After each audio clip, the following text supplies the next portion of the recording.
بركة وفقد موجع. Selanjutnya Pak Abdul Aziz, monggo Pak Yai. Untuk pandangannya. Bil ittifaq wal ikhtisar alhamdulillahirabbil alamin. Sedaya sami mawon. Kula niki termasuk muhibbin. Sampai torekohnya itu derek Habib Lutfi. Barokah Mbah Yai Haris. Sehingga suatu saat terjadi pada waktu saya ikut Simtuduror di wilayah Lampung Tengah, ada seorang habib yang menggoblok-goblokan kiai. Dari situlah saya mundur dan tidak pernah ikut aktif Simtuduror yang ada di Lampung Tengah.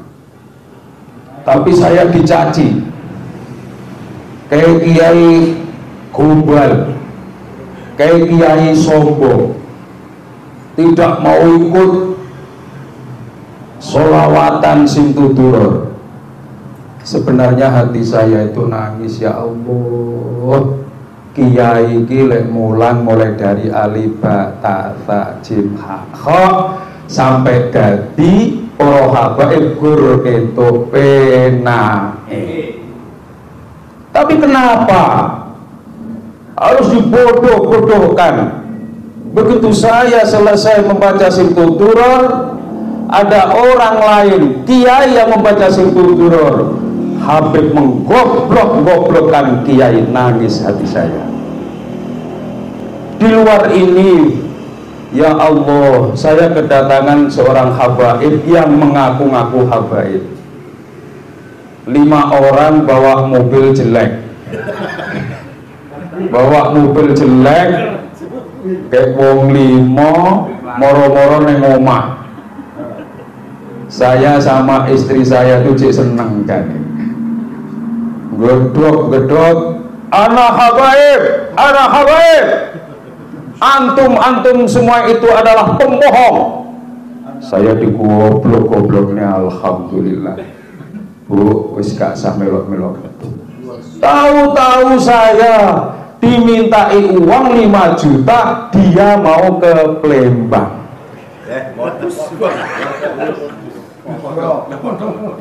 Saya mohon, Beb, saya nggak punya duit segitu, Beb. Untuk bayar tukang aja nih saya masih bingung. Antum kualat kalau nggak dengan saya, nggak ngasih saya. Ini cucu Rasul. Subhanallah.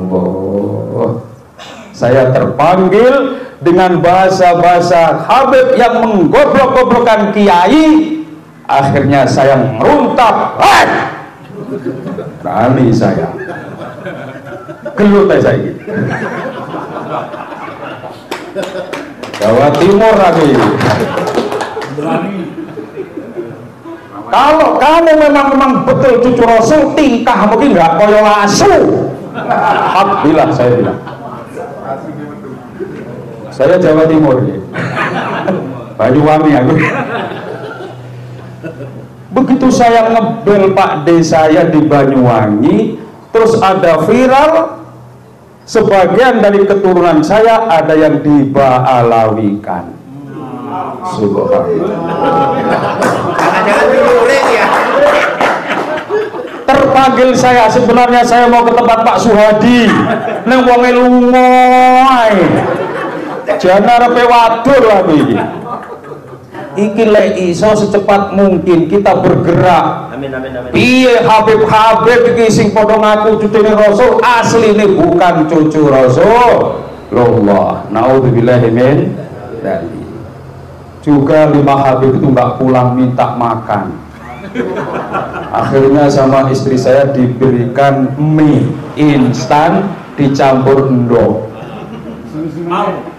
Marah lagi, anak habaib tidak biasa makan seperti ini, itu ada ferry gasmu. Saya marah lagi, saya sudah reda, sampai tak hormati kok malah melunjak suwi-suwi. Wong aku gak asline wong nesuan dari. Karena perilaku yang tidak pas inilah saya berani mengatakan, tak tantang wong limo kuwi. Sehingga mereka mohon maaf Yai, nggak usah nyeluk Kiai, lepas nesu aja nyeluk Kiai. Kiai lepas ning panggung wae. Saya tahu sampean itu pidatonya laris, ning ora duwe kowe kok iya. Iki santri sak perombaan sama seperti Kusnan, sama seperti Haris, ini makani santri. Jadi mereka akhirnya, ya Allah, kami masih punya belas kasihan. Saya kasih uang 1 juta, itu dengan gerutu dan marah-marah. Tiba ujung-ujung mobilnya mogok. Jadi santri saya suruh dorong. Begitu selesai, ya Allah, alhamdulillah ya Allah, kita itu mahabbah dengan Rasulullah, bukan siapa-siapa. Kalau memang itu mengaku habaib darah Rasul, kita itu menghargai dan menghormati mahabbah junjungan kita Rasulullah Sallallahu Alaihi Wasallam. Itu sebagian saya. Jadi yuci oka ning kuwi wae sebagian yang sangat besar sekali. Wabillahi taufiq wal hidayah. Wassalamualaikum. Berhujjah dengan hujah yang paling lengkap untuk memberikan konfirmasi dan pembuktian Bani Ba'alwi merupakan dzurriyyat Nabi, karena sudah terlanjur dideklarasikan di mana-mana Habib itu adalah dzurriyyat Nabi, bahkan memposisikan diri sebagai ahlul bait Nabi. Dan kita warga Nahdiyin juga sebagian betul-betul menganggap beliau itu dzurriyyat Nabi. Maka ketika kita meyakininya, itu akan berbanding lurus dengan kewajiban kita untuk memberikan pembuktian. Maka saya menghimbau memang kepada para ulama di Nusantara agar benar-benar berusaha membuktikan kalau habaib itu dzurriyyat Nabi. Itu wajib hukumnya. Tidak boleh lagi kita berhusnudzon saja. Karena siapapun yang mengaku dzurriyyat Nabi, mengaku anak cucu Nabi, apalagi menjadikan cucu Nabi itu sebagai privilege, ada keuntungan yang dia ambil dari situ, maka dia wajib mengkonfirmasikan bukti dengan hujah yang nyata. Sebelum ke sana, saya ingin sampaikan tentang perjuangan Wali Songo Indonesia. Perjuangan Wali Songo Indonesia ini bukan organisasi tandingan NU, bukan, Pak. Sekali lagi, bukan tandingan NU. Justru yang membentuk PWI ini dan yang bergabung di dalamnya, dalam tanda kutip masihan, harus orang NU.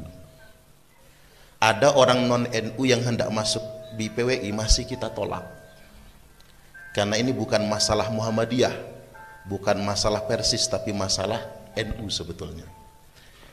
Nah, adapun profil dari PWI ini setidak-tidaknya satu, perjuangan Wali Songo Indonesia dan Laskar Sabilillah berusaha meneladani dakwah Wali Songo di bumi Nusantara yang mensifati dakwah nubuah, dakwah Nabiullah Muhammad sallallahu alaihi wasallam.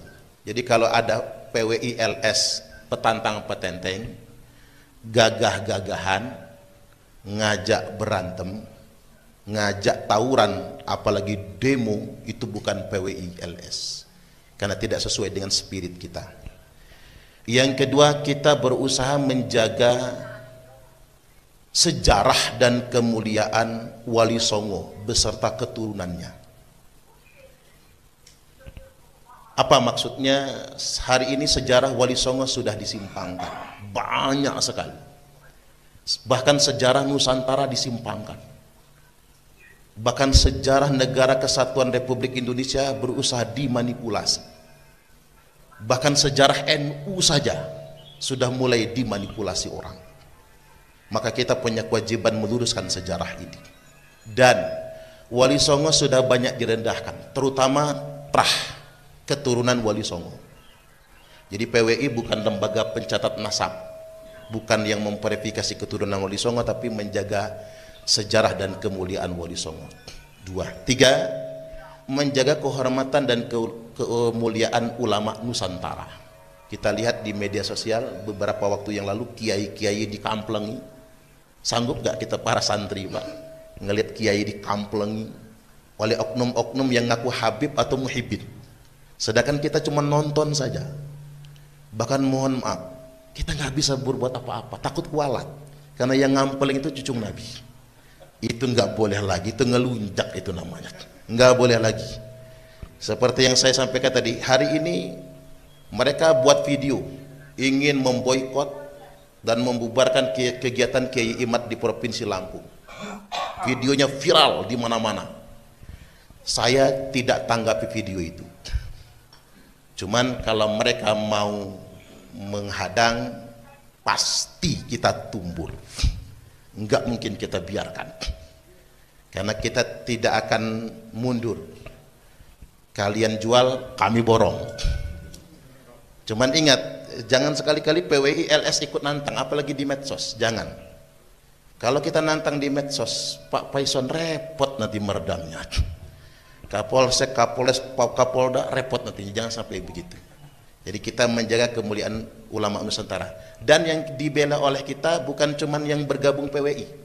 Semua ulama yang dipersekusi, santri yang dipersekusi, walaupun nggak gabung PWI LS, akan kita bela. 3 ya. Yang keempat, menjaga kemuliaan nasab suci Rasulullah Sallallahu Alaihi Wasallam. Apa yang dilakukan Yai Imad sama sekali tidak memiliki keuntungan, profit ekonomi. Yang ada adalah tekanan. Apa yang dilakukan oleh beliau ini dalam rangka menjaga kemuliaan nasab suci Rasulullah, agar tidak ada yang berani ngaku-ngaku cucu Nabi lagi, kecuali disertai dalil yang benar. Jadi begini, buat para yai, para asatid, para santri, bapak ibu semua, kalau ada yang memframing PWI ini benci ahlul bait Nabi, benci habaib, itu salah. Yang benar, saking cintanya kita kepada Nabi, kita sebagai umat Nabi berkomitmen, tidak ada yang boleh ngaku cucung Nabi kalau dia tidak menunjukkan bukti. Bahkan begini, enggak pantas kita ngaku umat Nabi. Tak ulang ya, enggak pantas kita ngaku umat Nabi. Sekali lagi, tidak pantas kita ngaku umat Nabi. Jika ada orang yang ngaku-ngaku cucung Nabi, tapi kita biarkan begitu saja. Bel aja setuju sama saya itu. Terakhir, yang kelima, PWI Laskar Sabilillah senantiasa setia mengawal negara kesatuan Republik Indonesia dan setia dengan madhab Ahlus Sunnah wal Jamaah li nahdlatil ulama, seperti yang kita ucapkan dalam kalimat baiat kita. Baik, demikian.